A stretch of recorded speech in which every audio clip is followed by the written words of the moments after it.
Now, as a Labor government, we want the opportunities associated with these new and growing industries to be available to as many Australians in as many parts of the country as possible.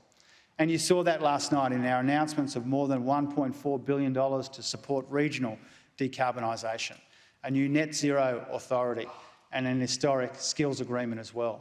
And it's also a big part of why we're putting in place a new framework to address disadvantage in communities like the one that I grew up in and represent now, focusing on people and place and local knowledge and the power of communities to gather people in, to lift them up and to expand and broaden opportunity in our society.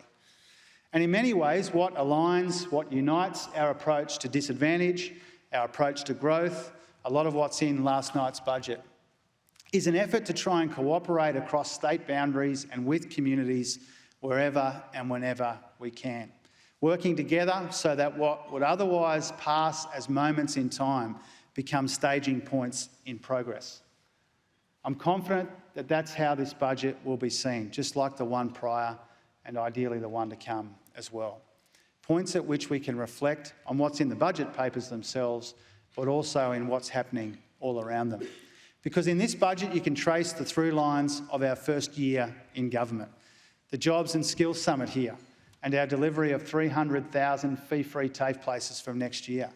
Upgrading our emissions reduction targets and legislating the safeguard mechanism earlier this year, a framework for the energy transformation initiatives we've spoken about today. Making economic equality for women a priority, driving cheaper early childhood education, enhancing parental leave, and now delivering support for single parents and especially single mums.